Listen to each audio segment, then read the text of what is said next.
This president, I think, has exposed himself as a guy over and over and over again who has a deep-seated hatred for white people or the white culture. I don't know what it is. Gibbs is white. I'm not saying that he doesn't like white people. I'm saying he has a problem. This guy is, I believe, a racist. The guy who was supposed to be the racial healer, and yet his party, time and again, seems to use race in ways that it clearly is, I think, just a pandering attempt to advance a left-wing agenda. Immigration activists like yourself don't really want any enforcement on the books, do you? What enforcement are you actually in favor of? Why don't you tick that off? That would be easier than telling us what you're against. We can start with the failed policies of the Bush administration that led to this entire crisis. Okay, I just this asked is you a linked to our question. economic crisis. What? The economic crisis is tied to the crisis in immigration. The economic crisis is an immigration problem. They're linked, obviously. They are linked. They're linked. Because as long wages are dropping and employers are preying upon people who have no rights on the books. You're right. We actually agree on that. In what is supposed to be this new era of hope and understanding, we have seen the American left increasingly energized, emboldened, and intolerant. Intolerant toward anyone who questions their remit. It may not even be a case of racism. It's about them.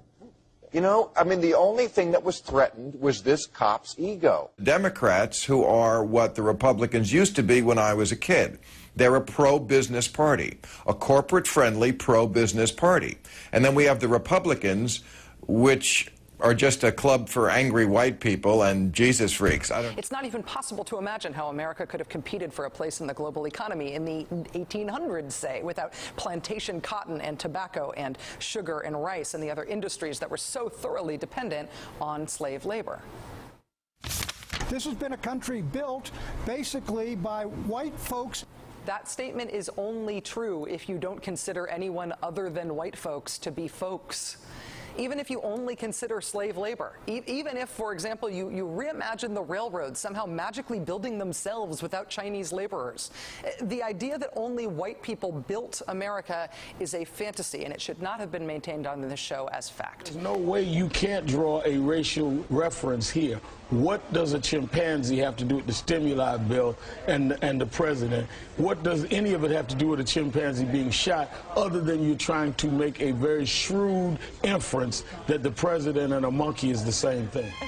These days, it seems like when a police officer sees a black person, they see a monster. And every time he sees a black person holding something, he sees a gun. A black person can truly be safe is to make sure the police can see his or her hands at all times.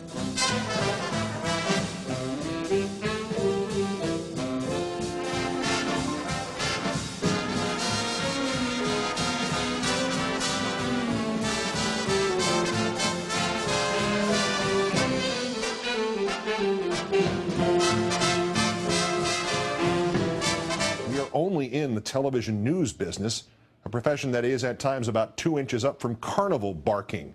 We must again separate it, television, from terrorism. And we must again make the world safe for people condemned by the Fox News channel. The insurance industry owns the Republican Party. Not exclusively. Pharma owns part of it too. Hospitals and HMOs another part. Nursing homes, they have a share. You name a Republican, any Republican, and he is literally brought to you by campaign donations from the health sector. There was no racial profiling in this case in Boston, unless you're talking about Professor Gates racially profiling an Irish cop and assuming he must be a racist. There was some racial profiling that way. We already have words for widows and divorced mothers. They're called widows and divorced mothers. Why Liberals try to include that in the category of single mothers in order to class up the category, like referring to the GI Bill as a form of welfare.